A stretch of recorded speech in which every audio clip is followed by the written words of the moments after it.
Hello, my fellow readers. This is Dark Symphony 777 with another fan fiction review. As always, a link to the story will be in the description below. Please like the video, subscribe to the channel, click on that bell for notifications, leave a comment in the comment section below on your thoughts on the story, and finally, this is my opinion.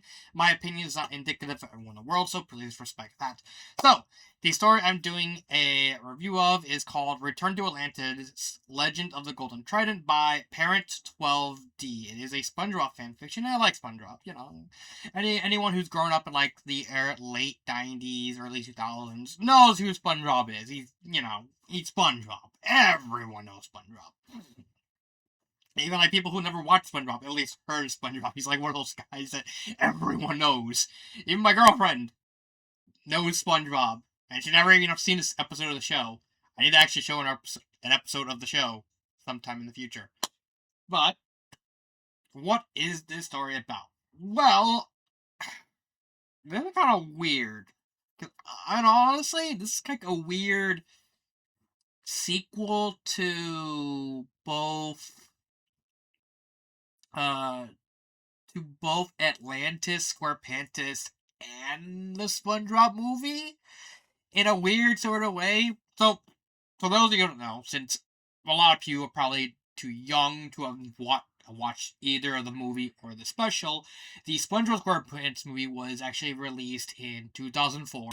In short, the movie was about Plankton doing this monstrously big plan that involves Shell City and stealing the Krabs formula, and SpongeBob and Patrick have to go on this big adventure through, like... What is it? Use that to travel to Shell City in order to rescue King Neptune's crown and get the King Neptune's crown and save the day. It was a big promotion, and Steven Hillenburg actually built this movie as what was supposed to be the series finale. So originally, SpongeBob was supposed to end with this movie in 2004. However, Nickelodeon kind of superseded Hillenburg's decision. Mainly because SpongeBob was a massive cash cow, and they didn't want to they really didn't want to lose the money from like all the stuff involving SpongeBob. So they kind of just, we're gonna continue the show whether you want to or not. And then Atlantis Squarepantis was a special that Nickelodeon actually promised and built up for many moons, like in 2007, and basically they built up this massive special that SpongeBob finally going to Atlantis. It was like, I think, one of like the most hyped things that Nickelodeon's tried to done with SpongeBob SquarePants, and then it turned out to be a massive disappointment. I think Atlantis SquarePants is up there as like one of the most hated episodes, because I think, and I could be wrong. So correct me if I'm wrong in the comments.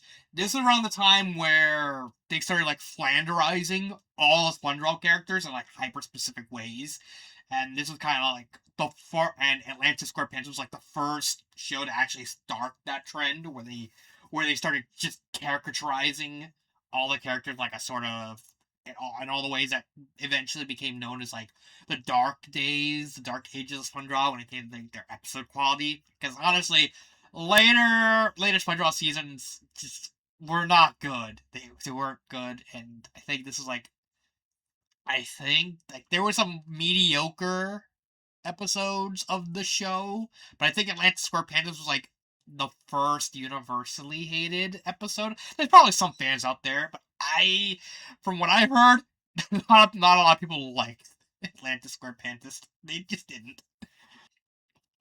So, back to the story. When I first saw this story, and it's like, oh, this looks interesting, I thought, okay, this is going to be like a reinterpretation of Atlantis SquarePants. It's like, okay, we're going to take Atlantis SquarePants, we're going to take the base foundation of it, and we're basically going to Greekify it, because that's more or less the whole point of the story. It's basically just take the core idea of Atlantis SquarePants and kind of turn it into like a sort of more Greekan adventure. And it's like, oh, that doesn't sound bad. That doesn't sound pretty interesting. Like, I would really want to see like a more authentic version of Atlantis SquarePants. Like that would be fun to read. And then I actually read it, and it's like, oh no, oh no, it's just Why? So, what is the plot? Well, if you've seen Atlantis or Atlantis, this one follows a similar start. SpongeBob is taking Gary out on a walk, and they eventually find like a yellow submarine. Oh yeah, Beatles reference, yellow submarine. Okay, okay. They find a rock, well, a stone that is actually translated in Greek. SpongeBob doesn't know what it says because, of course, he doesn't speak Greek. He goes around to various people trying to ask them. It's like, oh wait, mr.krabs, he's been around in the Navy. He might know what it means. It's like he goes to the Krusty Krab. He's like, Mr. Krabs, do you know what this says? Me boy, me Bob. I have no idea what this is. Aww. And then Sandy shows up. It's like, oh, what is that? It's like, do you know what this says? Nope. But I know something that will. And of course they translate it, and then we get like a big yeah, here it is. Let's see, where is it? Yeah, right here. They get this sort of direct translation and then like a full translation, which I think was a pretty neat moment, having like two different translations, one being rough, one being more complete and more fitting. I thought that was a neat touch. And more or less, it just talks about this golden trident that's in Atlantis. That if you're managed to hold the trident, you can make any wish come true. SpongeBob, Patrick, Squidward, Mr. Krabs, Sandy, and Gary, because Gary actually goes with them, all have a wish. It's like, oh, I want to make this wish. Like, SpongeBob doesn't really have a wish outside of wanting to make people happy. Mr. Krabs wants money, of course. Sandy actually wants to use the Trident to build like to help her make a machine that allow her to breathe underwater, and vice versa, allow people underwater allowed to breathe air, so that way Sandy doesn't actually have to wear the suit out of the tree dome, and SpongeBob doesn't have to wear the water suit while he's in the tree dome anymore. So it's like more altruistic. Squidward wants a museum, of course he does. Gary wants unlimited snail food, and Patrick wants ice cream. Yeah, of course he does. He's Patrick. And so they kind of travel to Atlantis. They find out that after the events of Atlantis were Atlantis, because in the events of that special, SpongeBob and Patrick, through their stupidity, kind of destroy the entire city. It gets rebuilt using a lot of funds. However, King Poseidon actually is now living there because the story makes a big deal of him having like this big rivalry with King Neptune over like who's the true god of the sea. Because if you don't know, Neptune is actually the Roman version of Poseidon. They're both technically the same guy. Greek and Roman mythology is kind of weird. They kind of just look at the Greek gods, change their name, change their personality slightly, and say, there you go. And it's got that. I even like the nice touch because I also like the nice touch that King Neptune is actually based off his movie design, while based on what is written, Poseidon is his like Neptune's traditional design, which I think is kind of neat. I don't know for sure. I'm only going on that because uh, the story kind of points out that that Poseidon has like a six pack and he has like a big beard. So it's like, oh, it's probably just using both designs. Which, if he is, that's actually legitimately clever. And more or less, the whole point throughout the entire story is they just go to Atlantis. Plankton follows them because he wants to keep the formula. He realizes, oh, Mr. Krabs no longer at the Krusty Krab. I can take the formula. Karen basically tells him Krabs probably have the formula with him, so yeah, it's kind of a bust. It's like, yes, you're right. So it's like, let's follow him. They go to Atlantis.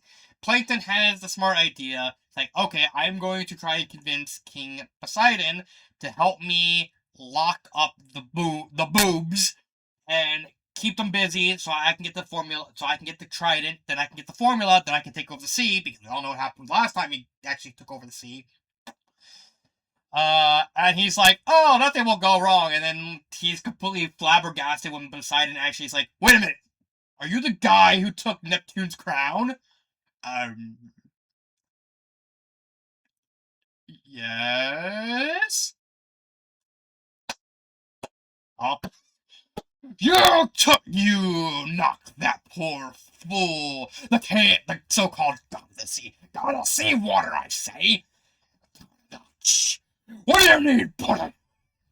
I like the fact, like, it shows Poseidon's pettiness, like, through. It's clever.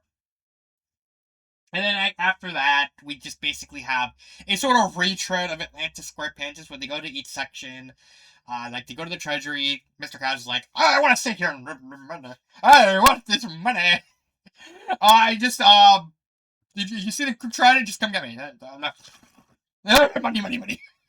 And they do the same thing with Sandy and Squidward with the invention section in the museum and the art section, respectively. Uh, and eventually they get caught because unlike David Bowie, because I know what the fuck the guy's name is. It's like Poseidon. They're in Atlantis. Like, oh, they get in. You, yes. You will help me capture them. Where are they? Oh, fair enough. Get the gods. They get locked up. They get thrown in a dungeon. They have to deal with sirens. We got like a little thing where Spongebob and Sandy are like, yeah, crushing on each other, which I think is, it's something. They do eventually. They manage to escape, but then they get caught again. Then Patrick manages to get his phone, call Princess Mandy, who of course informs King Neptune. It's like, hey, all the guys that helped you with the crown situation, they're in danger. Where are they? Atlantis. Atlantis. Wait a minute. Wait a minute. All right, get to the army. Anyway, and the entire climax is just them like just like a little mini war while SpongeBob and Patrick try to keep Plankton from getting the Trident. They realize everyone stopped.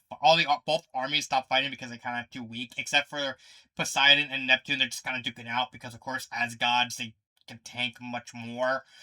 And SpongeBob, realizing I need to stop the fighting, basically goes to like this tower, the Trident Tower, destroys the tower, basically kind of nuking Atlantis from the inside out to kind of stop the fighting. And guess what? They still have the Trident and all that. And the end of the story basically just has them all get all their wishes come true. I thought plot wise, it was kind of uninteresting, mainly because so much of the story is just Atlantis Square Panties Part 2 with barely any differences. There's even like a plot hole with the fact that they deliberately blocked off Atlantis specifically because of what happened last time, and so they kind of just. And somehow they just get into Atlantis anyway without addressing the plot hole. Why? Uh, it's I mean, there is some good moments, like I said, the whole thing with Poseidon and Neptune rivalry over like who's like actually king of the sea. Think that's nice. Sandy and Sandy and SpongeBob's little crush thing. It's like, all right, could be could be worse, but it could be better. It's like just there. Some of the little moments with like this like dissecting Greek, but certain aspects of Greek mythology into like the SpongeBob world, like with like most of the Greek mythology stuff actually being referenced through Mr. Krabs, him acting as like a big sort of exposition fairy for like, hey, me boy, and me squid, and me starfish, and squirrel, squirt, me squirt, and he basically tells like, hey, yes, I have heard many things. Like the Kraken, whose tentacles are so great, anything wrapped within them gets crushed instantly. But they don't exist. And like, there's even like a humorous source where like the story actually zooms out and shows like all the creatures, crabs is described. Not even just the Kraken, but like the Scylla and the Cyclops, which is like a weird choice. I get that's supposed to be more of a more Homer reference, like Odyssey reference, because they're all creatures from the Odyssey. But it's like, okay, do you think the Cyclops is just fucking weird choice? But then again, it's not the first time SpongeBob has actually put like a random upstairs like random creatures in the SpongeBob world. Yeah, food for thought. I like the twist that like Plankton's actually going pretty well because and even he's like, I'll roll with this, and just yeah, after all, Plankton went to college, but everything is kind of ruined by two things. One, the characters are pretty uninteresting. Like, yeah, they have some small moments, like I said, with Sandy and SpongeBob's crush on each other. That's fine. Poseidon is not bad. But everyone else is just kind of there. Like, there's not much of them. And I get why the author's doing that. The author's trying to emulate and perfectly encapsulate, like, SpongeBob's whole thing. And try and try and be perfect with, like, SpongeBob's writing style. Which, it could have been done better. It really could have. I just didn't I just didn't like it. But and that's the big thing, is remember my previous review with Honor Bound, and I said a lot of the story is just plain redundant? Um, yeah! That, the redundancy strikes again! But thankfully, it's not as bad for two reasons. One, the story is not as long. We're talking about an 8,000 word story compared to a 190,000 word story. So at least, it's not as bad because you're not seeing the redundant parts as heavily. And the fact that unlike Honorbound, which doesn't do anything with like its settings or characters, the Golden Trident at least tries something. It doesn't fully succeed with the idea the author is trying to set out, but at least you can say, all right, the author's trying, but at least the author, attempted something creative and tried to do something with the idea and the identity, and even then, some of the ideas in the story are not bad, but largely this is just a pretty forgettable story. Like it, it just doesn't scratch that itch. Like grammar wise, it's fine. Pacing wise, I actually have no problems with the pacing. I think the pacing, if you get through like all the fluff, all the very unnecessary fluff throughout the entire story, it's not a bad story. It's not bad. It's hardly what I would say is great, but it's a very passable story. One detail I actually want to say before I get to the end of it is I actually like the detail where SpongeBob actually wants to destroy Atlantis, and he's like not sure what he wants to do, and then Patrick basically is like, "Come on, what would Mermaid Man and Barnacle Boy do?" And then you actually get like a little text saying like the details that Mermaid Man and Barnacle Boy actually pass away, and I love the little detail that you actually not only point out the exact days and years when they pass away, which is actually a reference to their voice actors because both Mermaid Man and Barnacle Boy's voice actors pass away, but you even go through the details of revealing by mentioning like the same deaths that the voice actors actually how they passed away. I actually show it. Yeah, it's right here. Mermaid Man had passed away July 8th, 2012. The cause of his death resulted from a kidney failure, which is actually how Mermaid Man's voice actor died. And of course, the same thing with Barnacle Boy. I think that is actually a really good reference. Sure, it's kind of tragic because you're pointing out the fact that, two of the voice actors passed away. But I think it is actually like I think it's actually a nice thing that you're actually referencing, like honoring Mermaid Man and Barnacle Boy, honoring their passing, and showing, hey, they're still there for you.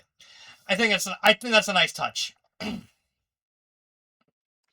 But yeah, would I recommend this story?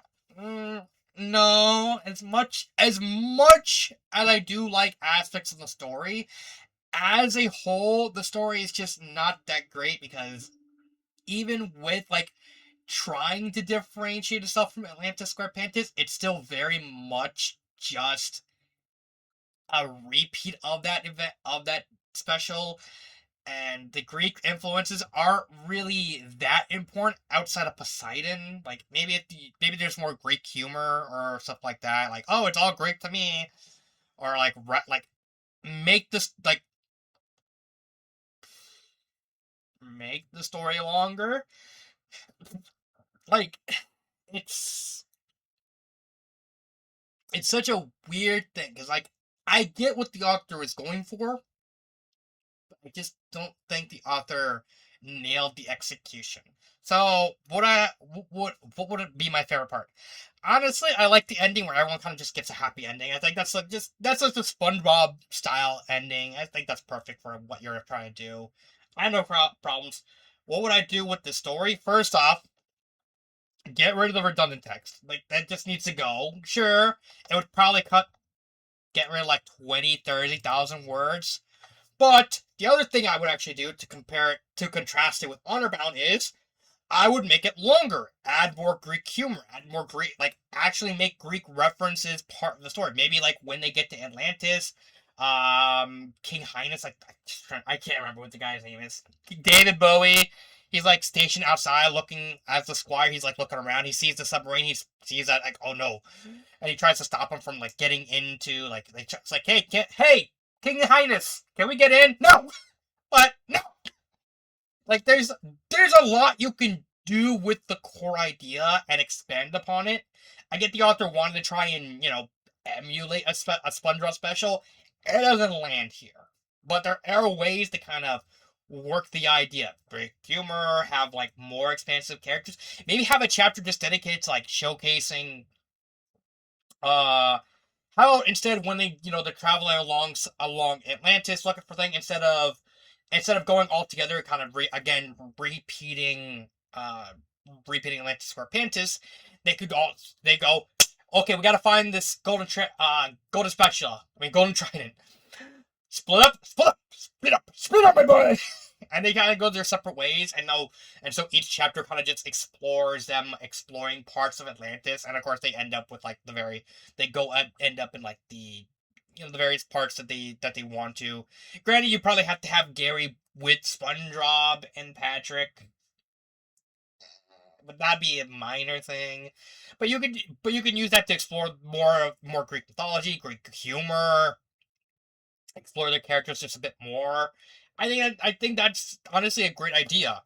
So yeah, that is Return to Atlantis: Legend of the Golden Trident. I don't think it was a bad story, but it really should have been much better. This has been Dark Symphony 777, and cut.